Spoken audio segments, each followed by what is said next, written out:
Bueno, muchachos, entonces vamos a empezar con la última parte del curso de fundamentos que necesariamente debemos recordar para empezar a ver micro. ¿Qué es lo primero que vamos a hacer? Yo me voy a apoyar en este mismo texto. Vamos a definir qué es microeconomía. Lo primero que yo tengo para decirles a ustedes sobre qué es microeconomía es que la economía tiene varias ramas de especialización. Esas ramas de especialización, si usted busca en internet, seguramente usted va a encontrar un montón. Yo he encontrado hasta 18, pero eso no es así, porque uno encuentra la opinión de un autor y de un autor y de otro autor y de otro autor, y bueno, entre estas y aquellas el concepto se va, digamos, desconfigurando, por decirlo de alguna manera. Realmente, las ramas de la economía son tres. Esas ramas, ¿a qué obedecen? Mire, la economía tiene una característica muy particular. La economía decide resolver un problema.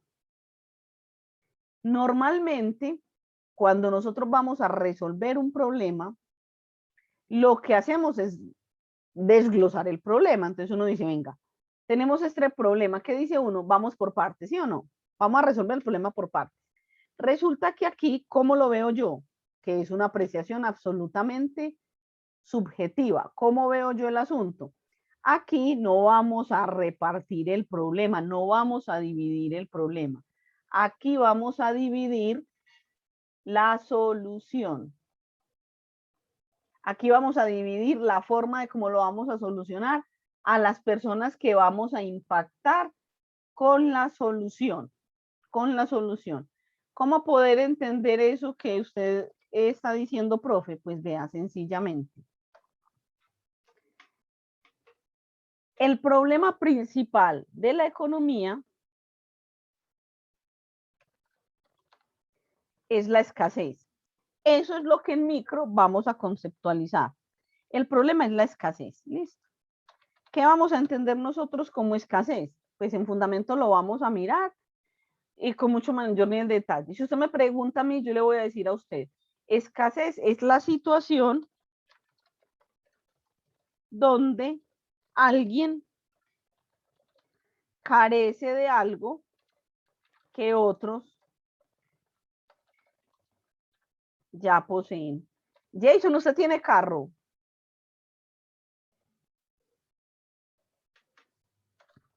No, profe. ¿Y le gustaría tener uno? No. No. Vale. ¿Qué le gustaría tener que no tenga? Eh, pues no sé, de pronto otra moto. ¿Perdón? No sé, de pronto otra moto. Ah, bueno, una marca en particular. Eh, sí, no sé, BMW. Listo, perfecto. Aquí vamos a utilizar mucho los ejemplos de la vida cotidiana porque aquí vamos a hablar del comportamiento de las personas y nosotros somos esas personas. Entonces, podríamos decir que Jason está en condición de escasez frente a una moto BMW. No significa que él no duerma, que él no coma, que él esté sufriendo convulsiones porque no la tiene, pero que si de pronto tiene la posibilidad mediante un crédito, un trabajo o un intercambio, un ahorro, una herencia, de comprarla, seguramente la compre, porque ¿cómo se resuelve la escasez? Pues la escasez se resuelve a partir de satisfacer los deseos y las necesidades. Listo. Valentina, ¿para usted qué es un deseo? Cosas que uno quiere, Cosas que pues uno quiere. cualquier cosa que uno quiera, Listo. Y entonces, ¿qué sería una necesidad? algo que probablemente no quieres, pero que es necesario, pues lo requieres.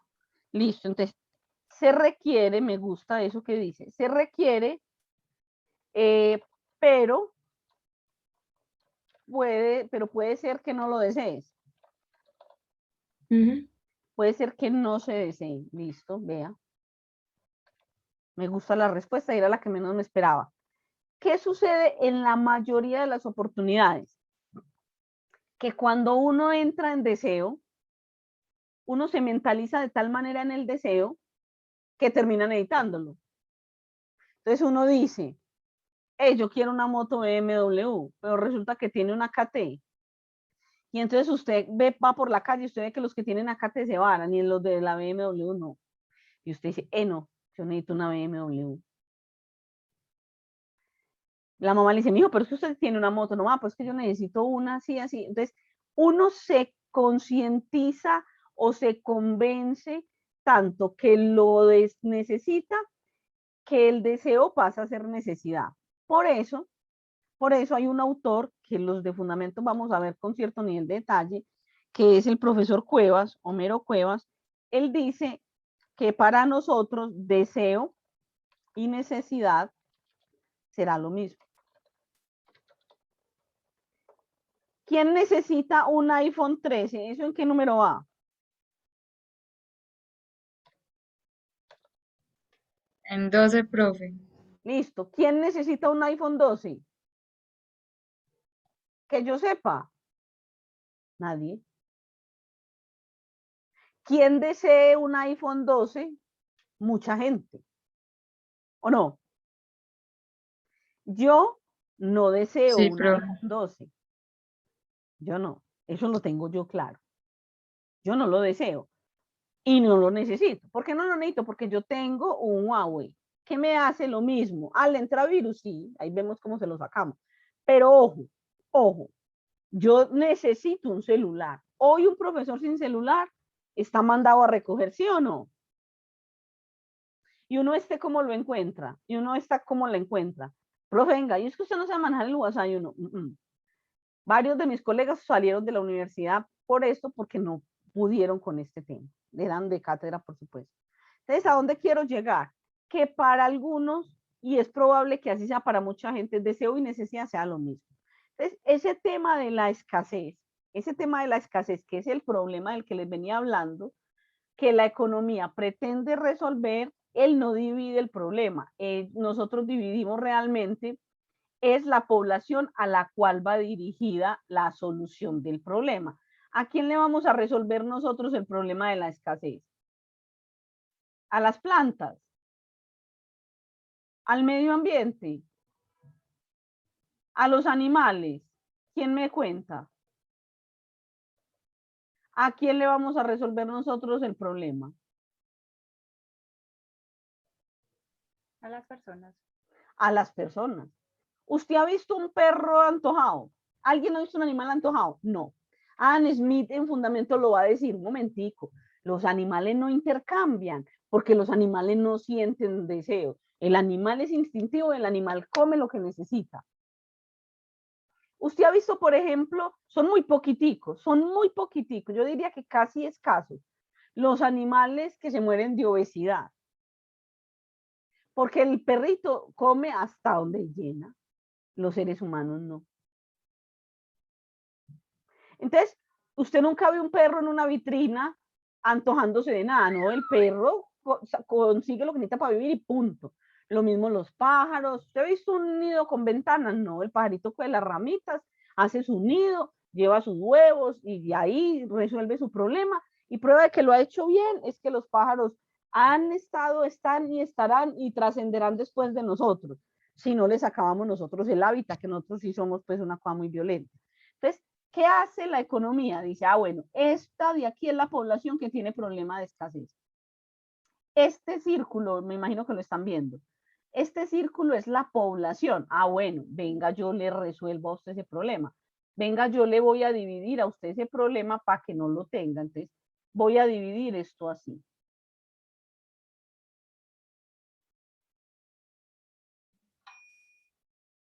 Si hay algo que no esté quedando claro, por favor me pregunta.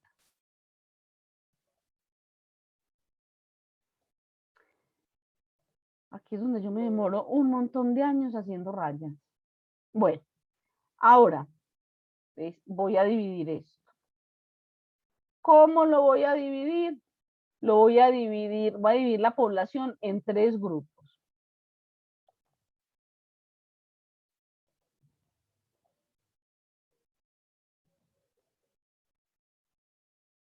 Y esos tres grupos de los que vamos a hablar aquí, entonces listo, muy bien. Esta población de aquí,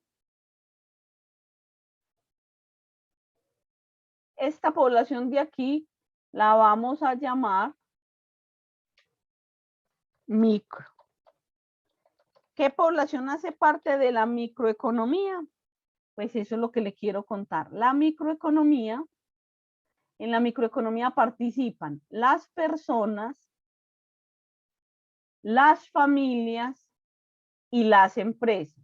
Entonces, la microeconomía, para que tome nota, es la rama de la economía que se encarga del estudio, ¿sí? Del comportamiento, del estudio del uso de los recursos de las pequeñas unidades económicas. Esas pequeñas unidades económicas son los individuos, o sea, usted, las familias. Es que yo vivo solo y no tengo a nadie, ya se usan familias unipersonales, pero históricamente han sido familias grandes. Los individuos, las familias y la primera organización social que usted construye es la familia, luego es su entorno de trabajo y laboral, entre las empresas. Resulta que es que hay una cosa que a nosotros no nos cuentan, y es que nosotros somos los dueños de la fuerza de trabajo.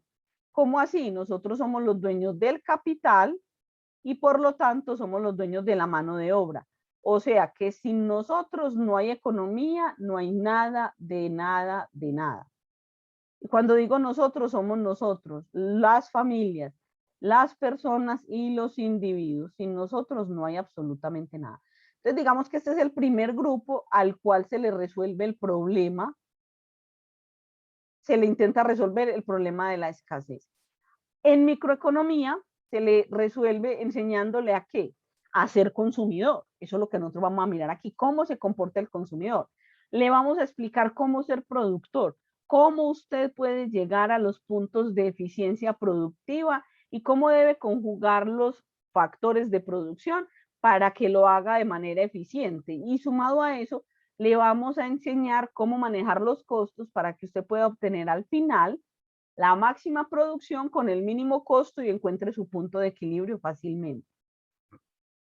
Lo último que hacemos en micro, que es la parte que ustedes van a exponer, vamos a hablar de cómo se autoorganizan las empresas. Las empresas también tienen un orden social y ese orden social se divide en dos momentos. Primero, competencia perfecta, modelo por excelencia. Luego viene la competencia imperfecta. Dentro de esas dos grandes estructuras está toda la organización empresarial, pero en la imperfecta están todas las demás. Entonces ahí está la competencia monopolística, que no es del todo imperfecta, se parece un poco a la perfecta, pero digamos que está como en el medio. Luego viene como competencia imperfecta por excelencia el monopolio, que es desde la oferta, monopsonio, que es desde la demanda. Luego viene duopolio, oligopolio y monopsonio, pues que lo había acabado de mencionar. Esas son las formas como nos organizamos y alrededor de ellos hay algunos modelos. Esa es una de las ramas de la economía. Ahora, la otra rama de la economía, pues ya no es la micro, ya es la macro. ¿Y qué tiene que ver la macro en toda esta historia? Pues resulta que es que la macroeconomía, como su nombre lo dice, es la que nos permite ver las variables no micro, no cerca, sino macro desde lejos, y vamos a poder ver cómo los individuos interactúan, no solamente entre sí, sino con la institucionalidad, con el Estado. Siendo el Estado aquí, en el modelo que nosotros trabajamos o en la economía en la que nosotros vivimos, que es una economía mixta de mercado, en fundamentos les vamos a decir por qué, esa interacción entre nosotros mismos y el Estado es lo que nosotros vemos reflejado a partir de las variables macroeconómicas.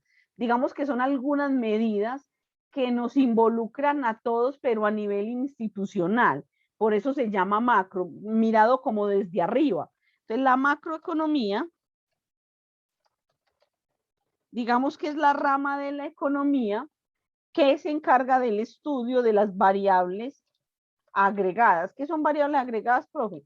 Las variables agregadas son las variables de mayor nivel, las que se las que interactúan con la institucionalidad, o sea, con el Estado.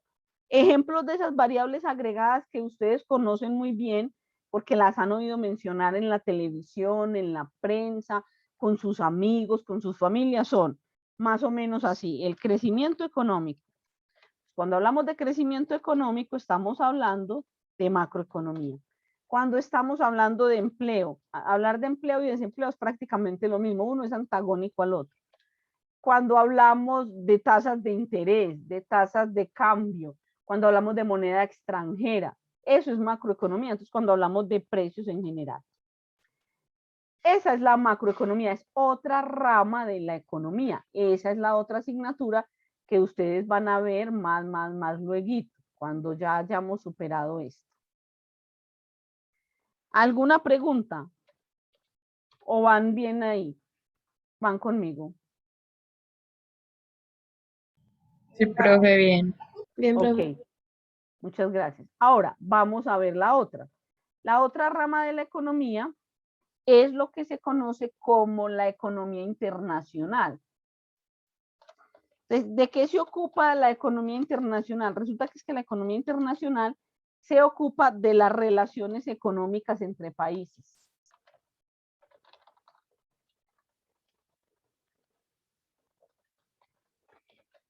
Entonces, ¿cómo así, profe? Entonces, ¿cómo se resuelve pues finalmente el problema de la escasez? Mire, el problema de la escasez finalmente no logra resolverse, pero sí, digamos, se le dan algunas soluciones a través de modelos a cada situación. Entonces, en el caso de la macroeconomía, estamos hablando entonces, el gobierno habla de igualdad, habla de impuestos, el gobierno habla de subsidios, el gobierno habla de crear puestos de trabajo, en fin.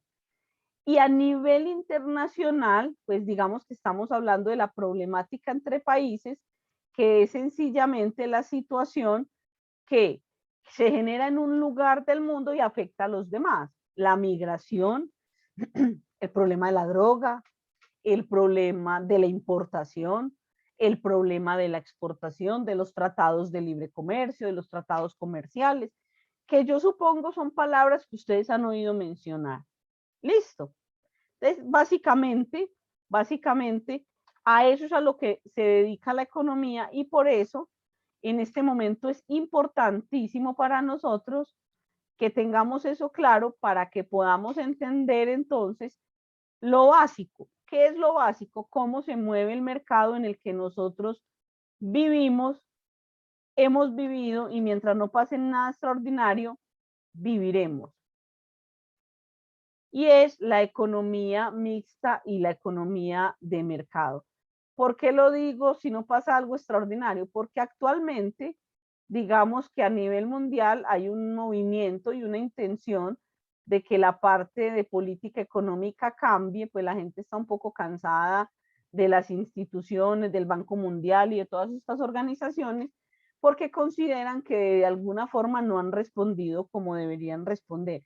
Si uno revisa la historia, uno verá que el nacimiento del Banco Mundial y las organizaciones aliadas tiene un objetivo muy bonito, pero que finalmente es probable que no se haya cumplido de la manera como se tenía percibido.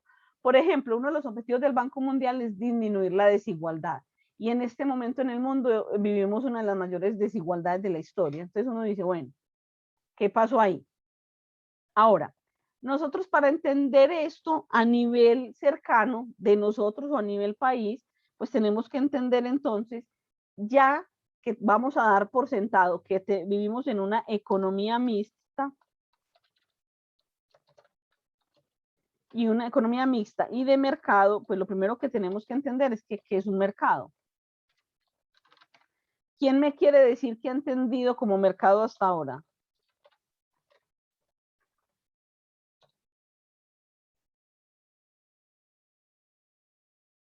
Profe, pues yo diría que es el medio. ¿Es el que, amigas, que se le fue el sonido?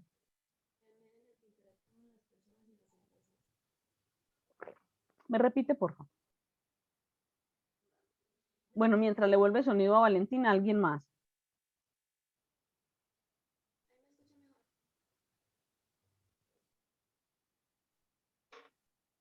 Hola, hola, ¿me escuchan?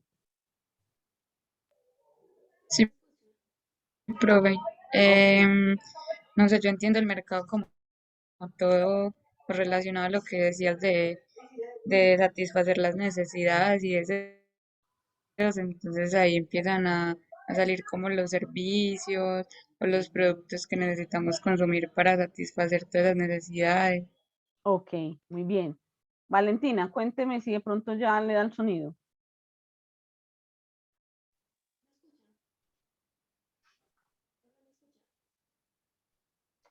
Mire el volumen, porque no se le escucha. De pronto es un problema de volumen. ¿Se lo puedo escribir? Ah, ya le escuché. Ya. ¿Sí? Ah, bueno. Que yo diría que el mercado es el medio en el que interactúan. Le escuché, es el medio en el que interactúan las personas. Más o menos le escuché, pero vamos a revisar el sonido porque es muy importante que puedas participar porque veo que hay algunas cositas que tienes muy claras. Entonces, mire, el mercado no es una institución como nos habían hecho creer. El mercado fue una institución hasta más o menos mediados del siglo, cuando no se tenía pensado que se pudiera mercadear por medio de un servidor, por medio de un sistema de internet o cosas parecidas, ¿cierto? Hoy día un mercado no es un lugar, hoy no es una condición necesaria, no es una condición sine qua non que sea geográfico, sino que es una disposición. Entonces, el mercado para mí es una situación, para mí. Es una situación que se genera o que se da cuando confluyen, o sea, llegan o participan. Oferentes, los que venden, y demandantes, los que compran.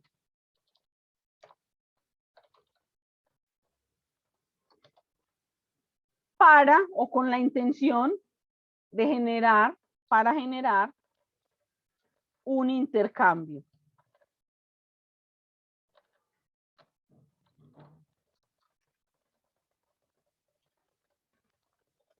Ahora, vámonos para donde el señor Mankiw. ¿Qué dice Mankiw? ¿Qué es la microeconomía? Alguien que lea este párrafo. Empezando aquí.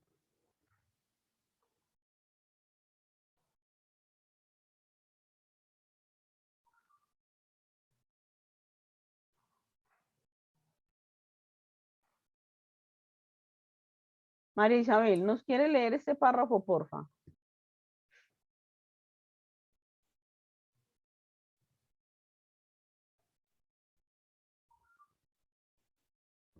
Profe, yo le ayudo si quiere. Hágale. Tradicionalmente, el campo de la economía se ha dividido en dos grandes áreas, la microeconomía y la macroeconomía. La primera es el estudio de cómo toman decisiones los hogares y las empresas y cómo interaccionan en mercados específicos. La segunda se encarga del estudio de los fenómenos de toda la economía. Un microeconomista puede estudiar los efectos del control del alquiler en el mercado de la vivienda de Nueva York o enfocar su estudio en el impacto de la competencia extranjera en la industria automotriz en Estados Unidos. Su análisis también puede centrarse en los efectos que tiene la educación obligatoria en los ingresos de los trabajadores. Los macroeconomistas, por su parte, pueden dedicarse a estudiar los efectos del endeudamiento del gobierno federal o analizar cuál ha sido la tasa de desempleo de la economía a través del tiempo. Otro campo de análisis de la macroeconomía es buscar alternativas de política económica que fomenten el mejoramiento nacional de los niveles de vida de la población. Hasta ahí. Muchas gracias. Ya ustedes leen lo demás en el texto. Entonces, acá como resumencito que Mankiw nos pone, dice microeconomía, estudio de cómo los hogares y las empresas toman decisiones e interaccionan en el mercado. Ahora, vamos a mirar qué piensa Mankiw sobre qué es un mercado. Yo ya les di mi punto de vista y en fundamentos trabajamos el concepto de mercado de Homero y de Smith. Entonces vamos a ver qué nos dice este señor frente a qué es un mercado.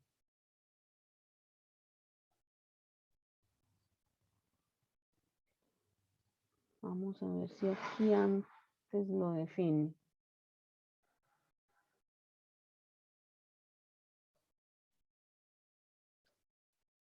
Es uno de los primeros concepticos que él tiene por acá, porque es que es donde reposa prácticamente todo el análisis. Acá en el primer capítulo está falla de mercado, poder de mercado, está por aquí. Ya lo vamos a encontrar.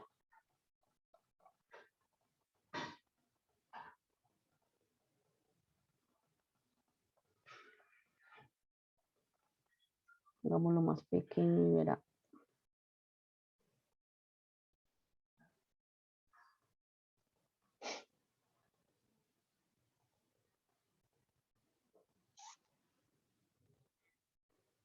Define escasez, por acá debe estar mercado.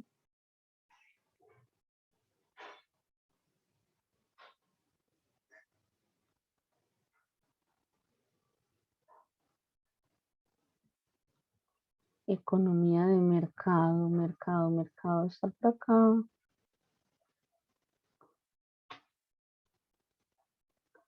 Bueno, debe estar por acá en algún sitio. Hay autores que creen que para definir mercado, pues no se puede dejar por fuera la institucionalidad. Si uno revisa a Homero, Homero va a decir que el mercado es el conjunto de todas este tipo de situaciones que nos genera el Estado, como las telecomunicaciones, las vías, los medios de transporte, que van a permitir que las personas se encuentren en un sitio geográfico y generen intercambio. Estoy hablando de que Homero escribió este libro a finales de los 90, desde una postura todavía de los 70, y todavía el Internet no estaba tan posicionado. Ahora el concepto ha evolucionado. Hoy mercado no es un lugar, porque no tenemos que estar físicamente. Es un mercado, digamos que es el mecanismo por excelencia que permite que el intercambio, mediante el cual las personas pueden resolver su problema de necesidades y de escasez, se dé. ¿Qué características tiene un mercado? El mercado, para que pueda funcionar, debe tener dos actores principales, que son ¿quiénes? El oferente y el demandante. ¿Para qué se reúnen el oferente y el demandante? Se reúnen para generar intercambio. ¿Qué es el intercambio? En el inicio de la historia, el intercambio era la posibilidad de tener un bien e intercambiarlo por otro. Hoy día es lo mismo. Lo que sucede es que en el inicio se intercambiaban los bienes que usted necesitaba o los que se podían intercambiar. Hoy usted puede intercambiar todo, porque tenemos un elemento nuevo que se llama el medio de pago. El medio de pago es lo que nosotros conocemos como el dinero, que va a facilitar el intercambio. Entonces, digamos que las condiciones han cambiado, pero a pesar de eso, el mercado sigue siendo el modelo y la herramienta por excelencia para el análisis del mercado mixto o el mercado con características capitalistas. ¿Por qué hago la claridad? Porque en un mercado o en una economía social o en una economía común, pues digamos que el mercado no funciona y no es la herramienta por excelencia, por una razón.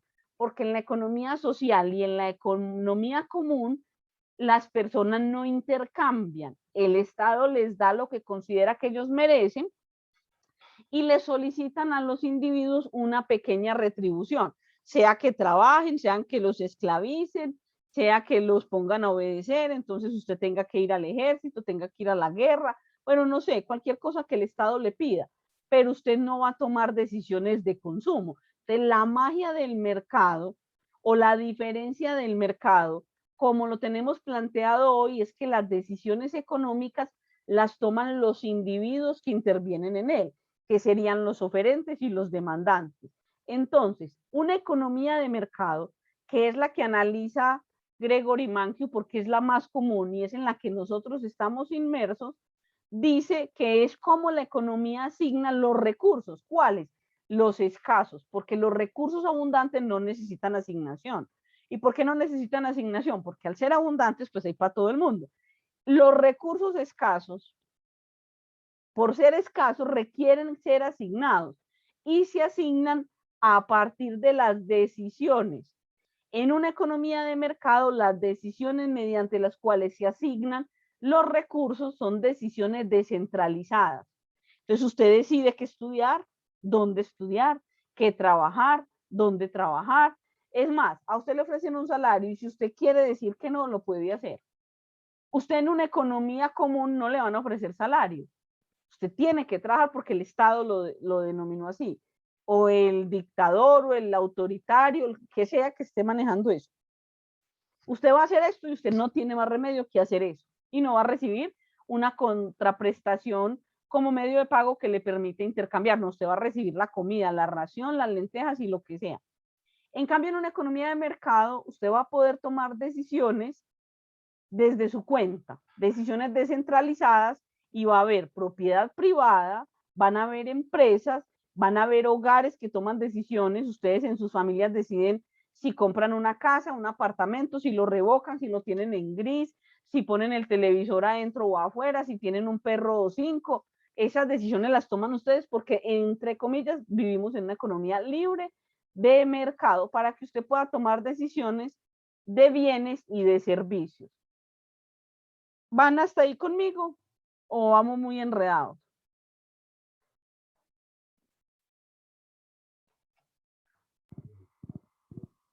Profe, por mi parte va bien.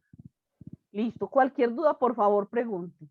Listo. Adam Smith también hace un análisis frente al tema de mercado. Es bueno que le peguen una miradita. Aquí en el capítulo 1 ya tienen el libro completo. Sin embargo, vámonos para el capítulo 2, para el capítulo 4 nuevamente, que es donde estamos, digamos, trabajando. Entonces, las fuerzas del mercado, de la oferta y la demanda, son sencillamente las fuerzas que hacen que la oferta y la demanda se encuentren dentro de ese modelo que llamamos mercado para que se logre el objetivo. ¿Cuál es el objetivo? El intercambio. El intercambio. Entonces, Mankiw dice, mercado, grupo de compradores y de vendedores de un bien o servicio específico. ¿Cómo le llamamos a los compradores? ¿Cómo le vamos a llamar a los compradores de ahora en adelante? ¿Oferentes o demandantes? Demandantes. ¿Y a los Demandantes, vendedores? oferentes. Oferentes. Listo. Entonces, mercado, conjunto de oferentes y demandantes que se reúnen con la intención de generar un intercambio. Cuando el intercambio se genera, ahí hay un equilibrio. Cuando no, no hay equilibrio. Entonces, cuando un demandante va a ir a comprar algo y lo compra, ahí hay una demanda real. Cuando usted tiene ganas de comprar una cosa y no la compra, usted es un demandante potencial. ¿Por qué potencial? Porque usted probablemente en algún momento comprará una moto BMW. Entonces el compañero es un demandante potencial de moto BMW. Yo les hago una pregunta. ¿Quiénes son los demandantes potenciales de las universidades?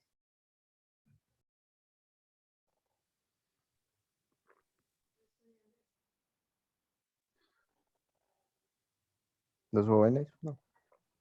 ¿Los jóvenes con qué característica? Estudiantes. Estudiantes, porque si no hizo el bachillerato, no puede ir a la universidad. ¿Sí o no? Ahora, una pregunta. ¿Ustedes son demandantes potenciales o reales? Reales, ¿Por qué? porque ya estamos estudiando. Porque ya Pues pagó, ya pagamos servicios, sí. ya pagó. Exacto, ya pagó. Yo quisiera irme de viaje, demandante potencial de vacaciones. Cuando voy, soy demandante real. Entonces, cuando yo le digo a usted que a mí no me interesa tener un iPhone, yo soy demandante potencial de iPhone. No, No, porque no lo deseo. Nunca los miro, no estoy enterada. Ya, punto. No soy demandante potencial. Pero ¿quién es el demandante potencial del iPhone 13? El que lo desee. ¿Qué característica normalmente tiene el demandante potencial del iPhone 13?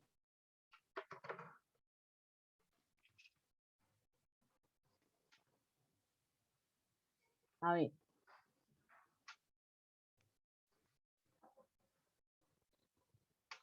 Profe, no puede ser el que anteriormente ya compró el anterior. Es muy probable que sea el que tiene el 12. Es muy probable. ¿Por qué?